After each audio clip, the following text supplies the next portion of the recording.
네, 오늘 하나님께서 야고보서 두 번째 말씀 추수감사의 주일에 저희들에게 주십니다. 1장 5절에서 8절인데요. 우리 한 절씩 교독하겠습니다.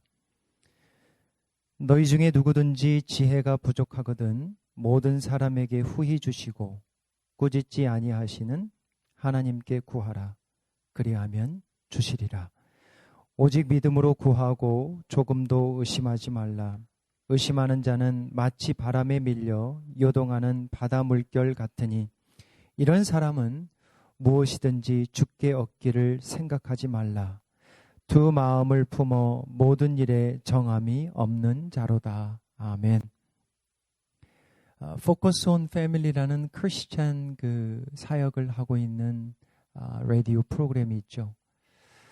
미국 초등학교 아이들에게 어떠한 삶이 successful life, 어떠한 삶이 성공적인 삶이냐고 설문을 했습니다. 그런데 적지 않은 아이들이 자신의 친구의 숫자가 성공적인 삶의 키라고 대답을 했습니다. 여러분은 어떻게 생각하십니까? 어린아이니까 우리가 이해할 수 있습니다. 나를 몇 명이 좋아하는지, 이게 이 어린아이들에게 있어서는 내가 몇 명의 친구를 가지고 있는지, 몇 명이 나를 좋아하는지, 이것이 자기에 있어서 큰 의미가 있다는 것이죠. 이 말을 뒤집어서 이야기하면 나를 좋아하는 사람이 없고 오직 미워하는 사람이 있으면 나에게는 어떠한 인생이 큰 의미가 없으며 나는 별 볼 일 없는 사람, 그렇고 그런 사람, 그렇게 생각에 빠질 수도 있다는 설문입니다. 이게 이제 세상의 가치라고 우리가 볼 수 있는데요. 누가 얼마나 나를 좋아하나. 그래서 세상은 점점점 어릴 때나 커서도 자기 중심적으로 살아가기가 쉽습니다. 내가 좋아하는 것, 내가 좋아하는 곳, 내가 좋아하는 사람은 만나고 내가 싫어하는 사람은 피하고 만나지 않고 나를 따라가기가 쉽다라는 것이죠. 그런데 크리스찬들은 살아가면서 사람을 만나도 이러한 마음을 가지고 만나야 합니다. 하나님의 중심의 생각입니다. 어떻게 하면 함께 하나님을 섬길 수 있을까? 어떻게 하면 하나님으로부터 받은 은혜를 전할 수 있을까? 그 마음이 크리스찬의 마음에 들어와야 돼요. 신앙이 뭐예요? 주인이 바뀌는 겁니다.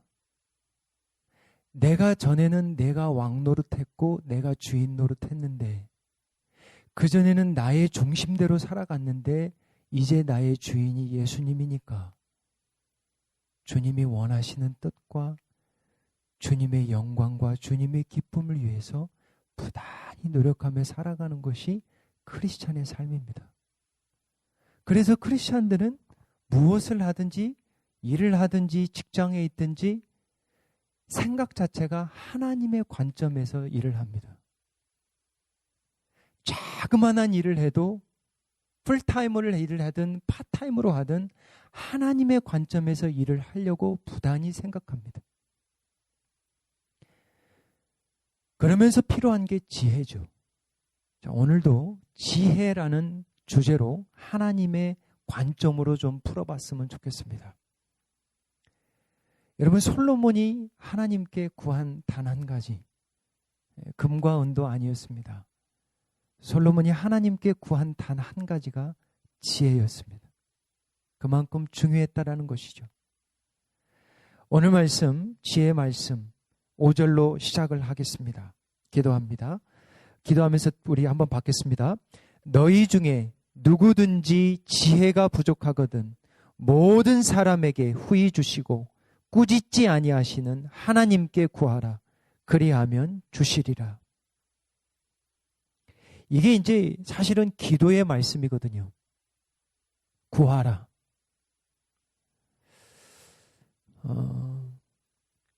여기서 이제 오늘 본문을 풀어보면 누구든지 지혜가 부족하거든, 이 부분입니다.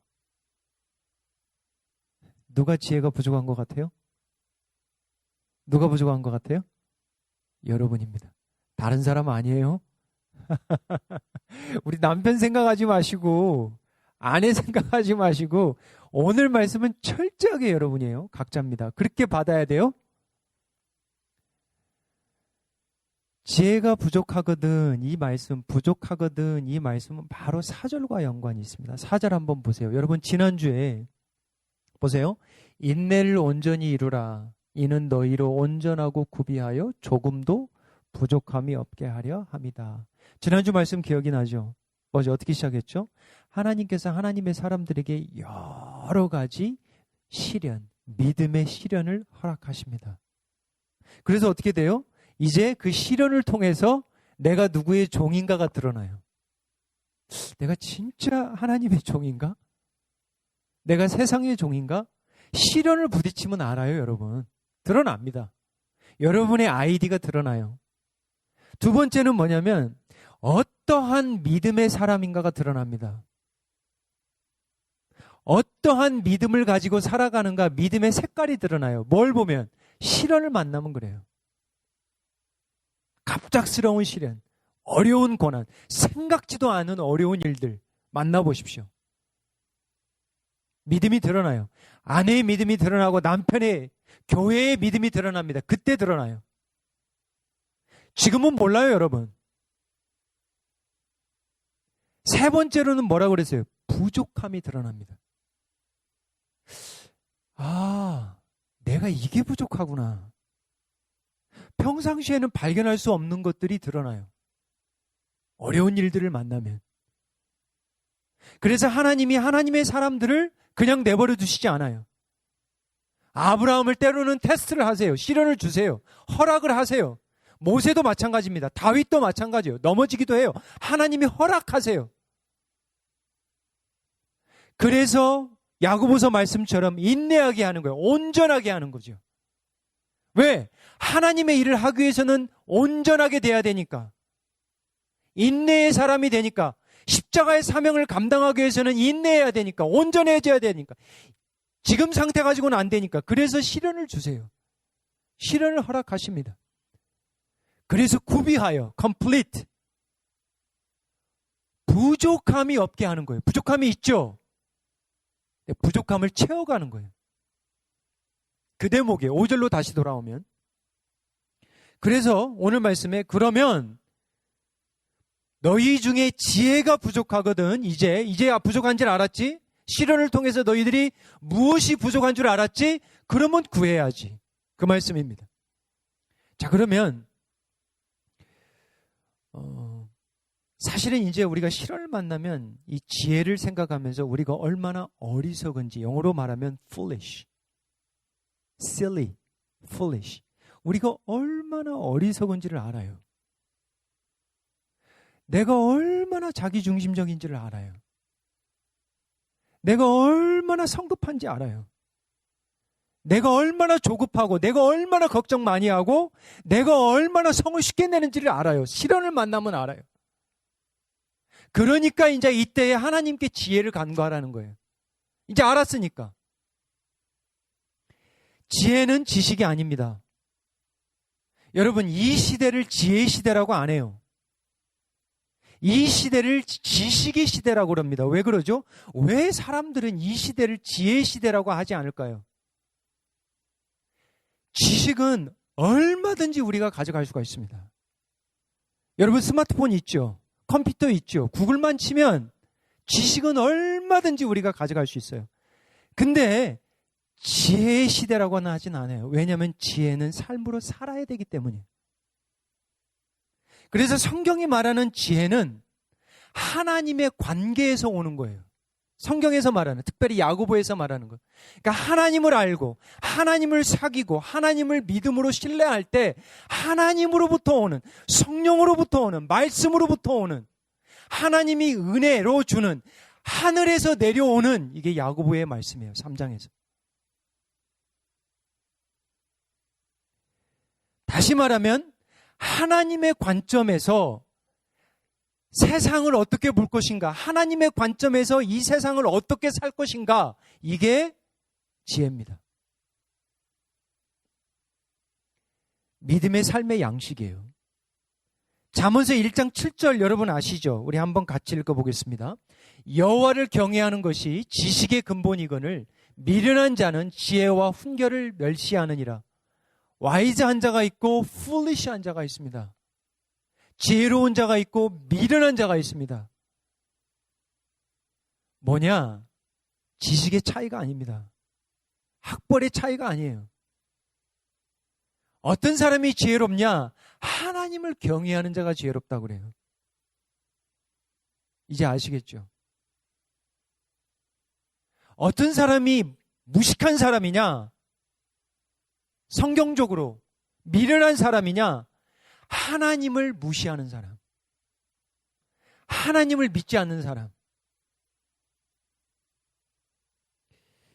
박사학위 10개를 가져도 하나님을 경외하지 않는 사람은 하나님 앞에서는 어리석고 미련한 자입니다. 반면에 저 시골 교회에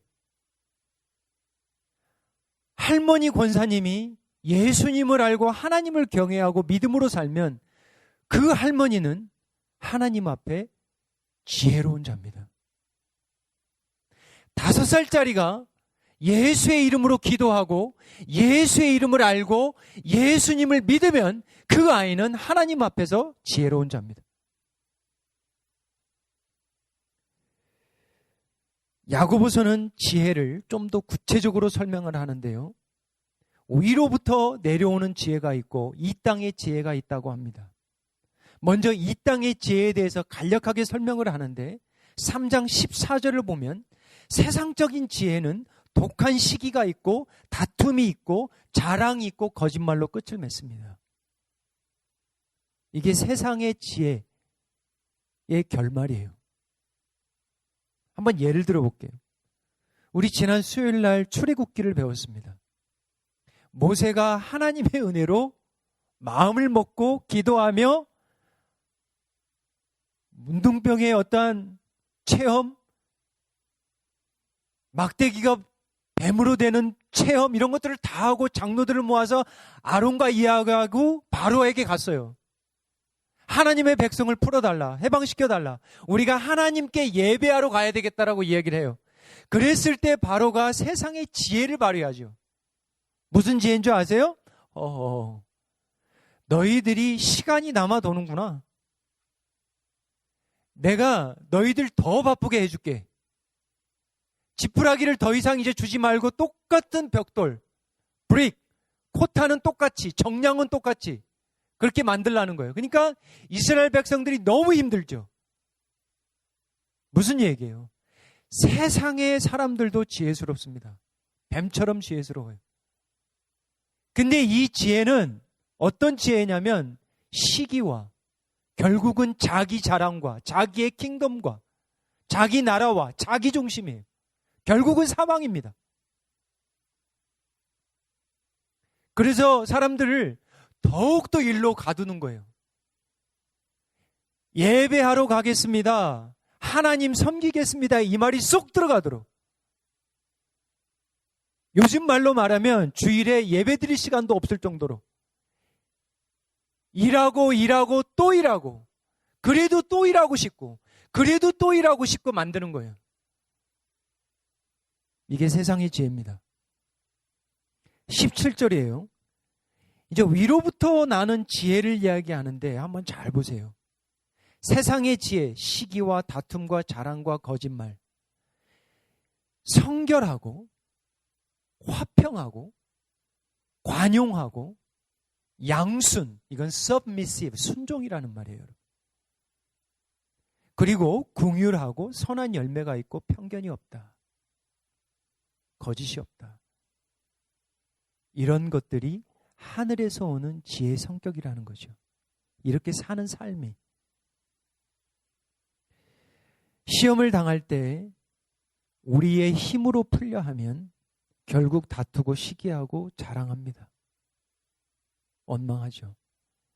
근데 부부가 어려운 시련을 만났을 때 하늘에서 오는 하나님의 지혜로 풀면 그 가정에 성결이 있고 화평이 있고 관용이 있고 양선이 있고 궁율이 있습니다. 여러분 무슨 말인지 아실 거예요. 어떤 가정은 시련이 오면 부부가 더욱더 하나가 되는 반면에 어떤 부부는 더 갈라져요. 더 다퉈요. 그 차이가 뭐냐? 하나님을 의지하며 하나님께서 오시는 지혜를 가지고 풀어갈 거냐? 아니면 내 힘과 땅의 지혜로 풀어갈 거냐? 그 차이입니다. 5절 다시 돌아옵니다. 너희 중에 누구든지 지혜가 부족하거든 모든 사람에게 후히 주시고 꾸짖지 아니하시는 하나님께 구하라. 그리하면 주시리라. 이제부터는 하나님이 어떠한 분인가를 강조합니다. 하나님은 어떠한 분이신가? 지혜를 구하는 자에게 후히 주시되 꾸짖지 아니하신다 이거예요. 후히라는 말은 풍성하게, 넉넉하게라는 말이에요. 풍성하게, 넉넉하게. 이게 하나님의 성품입니다. 넉넉하게. 후히라는 또 다른 말은 한마음이라는 말이에요. 한마음. 이거 이제 중요합니다. 이 후히라는 말이 무슨 말이라고요? 하나님이 우리에게 주실 때 한마음으로 주세요. 나중에 두 마음과 비교를 할 겁니다.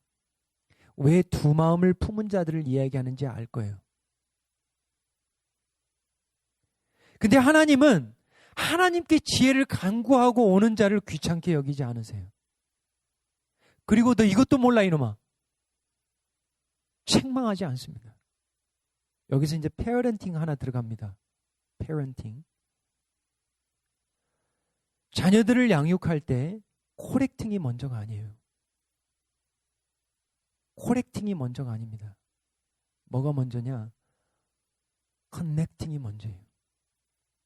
이게 중요한 페어런팅의 원리입니다. 왜 그렇게 했을까?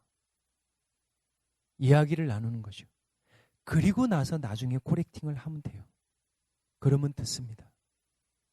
그런데 귀찮게 하지 마.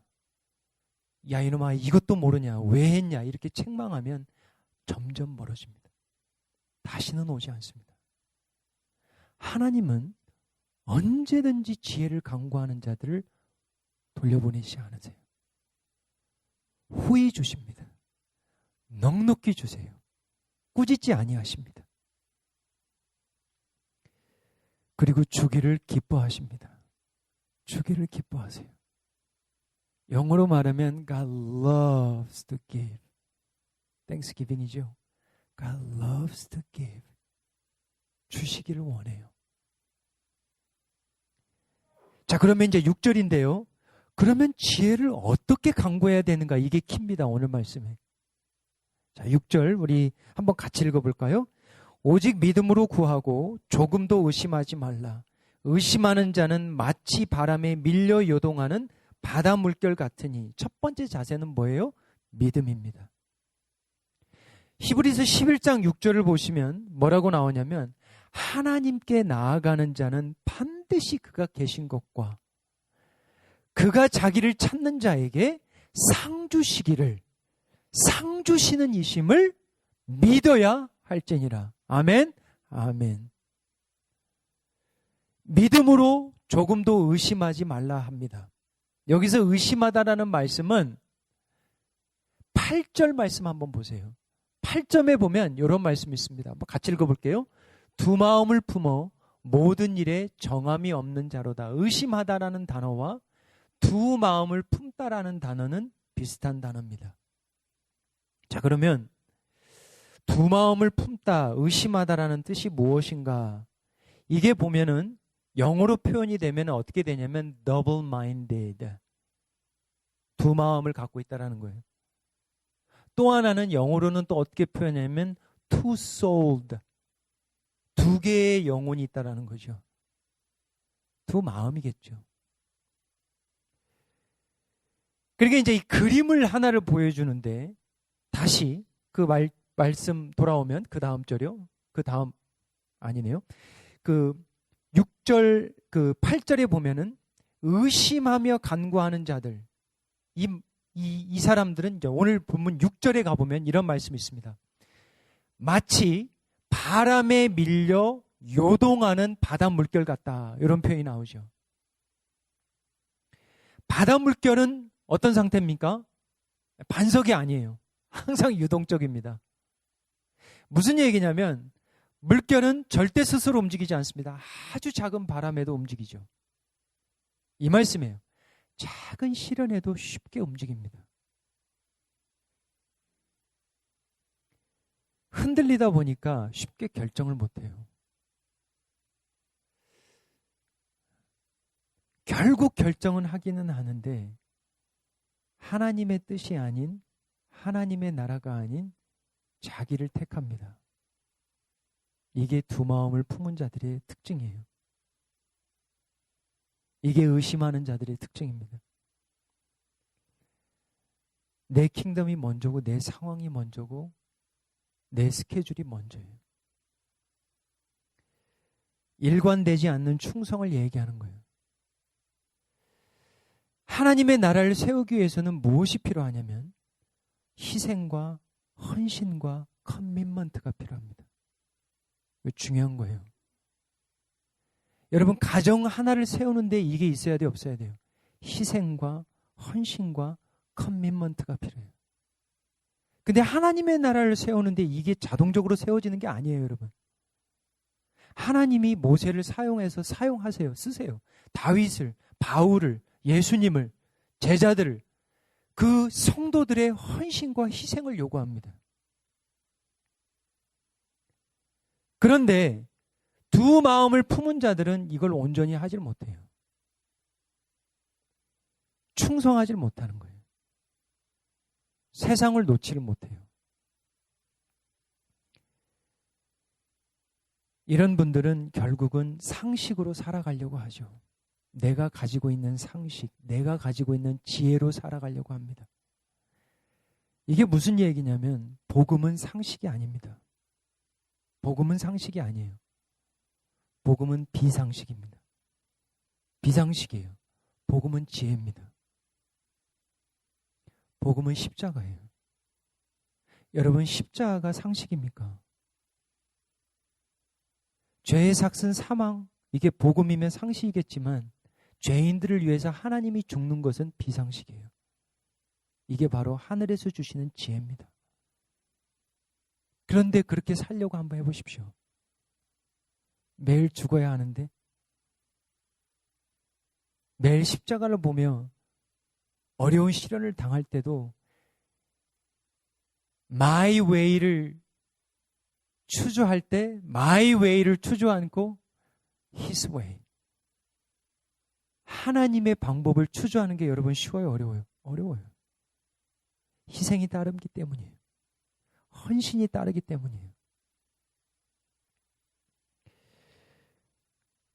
지혜가 부족하거든 하나님께 나아오시되 하나님이 기꺼이 주시겠다 하세요. 후히 주시겠다고 하십니다. 넉넉하게 주시겠대요. 한 마음으로 주시겠대요. 할렐루야, 아멘. 7절인데요. 이런 사람은 무엇이든지 주께 얻기를 생각하지 말라 하셔요. 다시 말해서 그냥 항상 왔다 갔다 하는 거예요. 나와 하나님 사이에서 항상 결정을 못하는 거예요. 그리고 결정을 해도 하나님의 지혜가 아닌 내 지혜, 내 형편에 맞춰서 항상 결정하는 사람들이 있습니다. 8절이에요. 두 마음을 품어 모든 일에 정함이 없는 자로다. 두 마음을 품기 때문에 정함이 없다. 이 정함이라는 것은 깨끗하다는 뜻이 아니라 무슨 말이냐면 스테이블하지 않다는 거예요. 불안정하다는 거예요. 항상 불안정해요. 마음이 가지고 내가 추주하고 내가 옳다라고 했는데 두 마음을 가지고 의심하고 늘 살아가는 자는 그 마음에 평강이 없고 안식이 없어요. 늘 불안해요.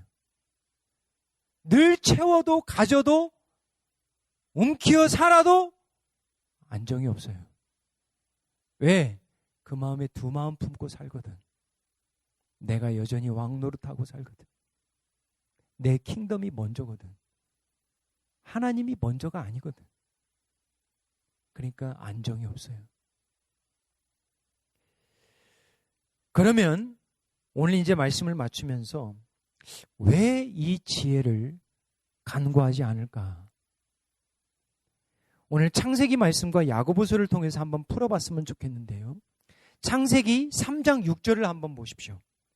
여러분, 지혜하면 떠오르는 장이 바로 창세기 3장입니다. 한번 보세요.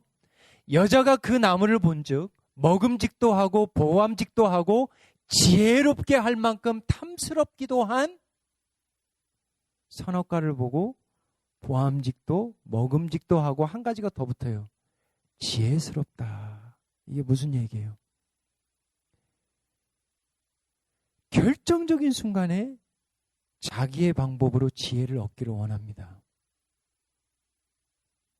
쉬운 방법. 하나님 나라의 방법이 아닌 어떠한 나의 방법, 세상적인 방법으로 지혜를 원해요. 이러한 지혜를 간구하는 사람들이 많을 수 있다는 거예요. 하나님께서 내려주시는 지혜가 아니라 결국은 선택해야 될 것인데 하나님에서 주시는 지혜냐 아니면 하나님의 방법이 아닌 또 여전히 내가 가지고 있는 지혜냐. 두 번째는 야고보서 3장 13절입니다. 우리 한번 같이 읽어보겠습니다. 너희 중에 지혜와 총명이 있는 자가 누구냐? 그는 선행으로 말미암아 지혜의 온유함으로 그 행함을 보일지니라. 자, 아까 그게 그 위에서 내려오는 지혜, 땅의 지혜 비교하면서 야고보가 결국은 지혜에 대해서 어떠한 서머리를 하나를 해주는데 하나님에서 내려주시는 지혜는 뭐냐? 지혜의 온유함으로 행함을 해야 된다는 거예요. 행함. 근데 이 온유함을 제가 설명을 드릴게요. 왜 지혜가 행함인지, 지식이 아니고. 이 헬라어로 온유함의 뜻은 동물을 훈련시켜 명령에 순종하도록 하는 것이 바로 온유함의 원뜻입니다. 여러분, 야생동물을 훈련시켜서 순종하게 하기까지가 쉽습니까? 어렵습니까? 어렵습니다. 다시 말해서 지혜는 상식이 아니에요. 하나님의 은혜를 받고 하나님께 순종하며 하나님께 헌신하며 하나님께 믿음으로 부단히 나아가고자 할 때 하나님께서 주시는 그게 선물이 지혜입니다. 그냥 뚝 떨어지는 게 아니에요. 지식같이 그냥 한 줄 읽고 이거 지식이 아니에요. 그게 지혜가 아닙니다.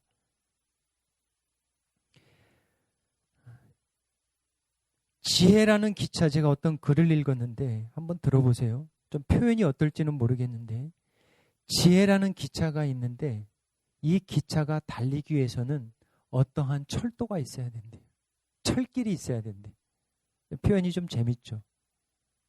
근데 이 지혜라는 기차는 반드시 어떠한 철도에 있어야 이 지혜가 달리냐면 순종과 믿음이라는 거예요. 순종과 헌신과 믿음 없이는 지혜, 하나님이 주시는 지혜 기차로 달려갈 수가 없다는 거죠. 오늘 추수감사주일입니다. 우리가 미국에서 살지만 저는 진짜 미국과 같은 나라는 없는 것 같아요. 이 세상에. 한번 생각해 보세요. 미국이라는 나라가 몇 년입니까? 역사가 몇 년이에요? 200 몇 년? 근데 퓨리탄부터 시작하면 한 400년 되나요? 2, 3, 400년 된 이러한 나라가 이렇게 붕황한 나라가 없습니다. 한번 잘 생각해 보세요. 이 땅에. 근데 이 나라가 어떻게 시작이 됐는지 여러분 생각해 보세요. 100여 명의 사람들이 헌신하고 순종하고 결단한 거예요. 그래서 이 나라가 시작이 된 겁니다. 하나님으로 시작이 된 거예요. 지식 갖고 시작이 된 거 아닙니다, 여러분. 지혜로 시작이 된 거예요. 순종하고 헌신할 때 지혜라는 기차가 달려간다니까요. 세워진다니까요. 말씀을 맺습니다.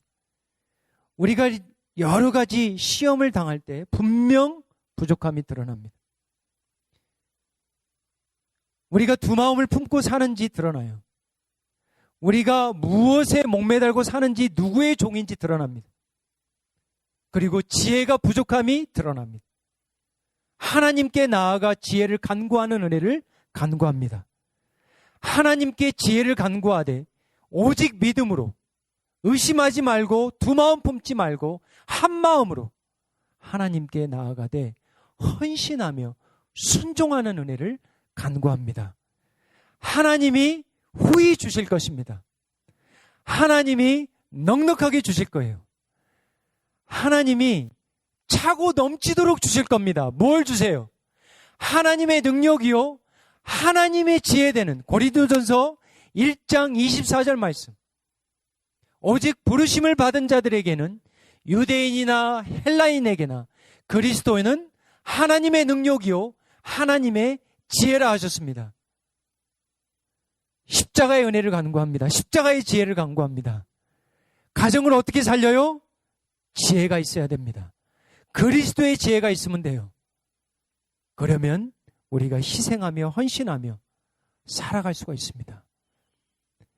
하나님이 후히 주시는, 넉넉히 주시는 하나님의 지혜, 그리스도를 충만히 받는 우리 2021년 추수감사주일이 되기를 주님의 이름으로 축원합니다. 기도하겠습니다. 아버지 하나님, 우리의 어리석음과 우리의 자기 중심의 삶을 살고 있음을 오늘 말씀을 통해서 깨달았습니다. 결정적인 순간에 너무나 자주 나의 킹덤과 나의 뜻, 하나님의 킹덤과 하나님의 뜻이 아닌 것을 종종 자주 선택하곤 했습니다. 하나님 아버지, 지혜를 구합니다. 지혜를 구하는 자에게 후히 주시고 후히 주시되 하나님의 능력이요 하나님의 지혜 되신 예수님을 저희들에게 후히 주심을 믿습니다. 두 마음을 품지 않게 주님께서 도와주시고 오직 한 마음으로 한 주님께 충성할 수 있도록 은혜를 더하여 주시옵소서. 예수님의 이름으로 기도하옵나이다. 아멘.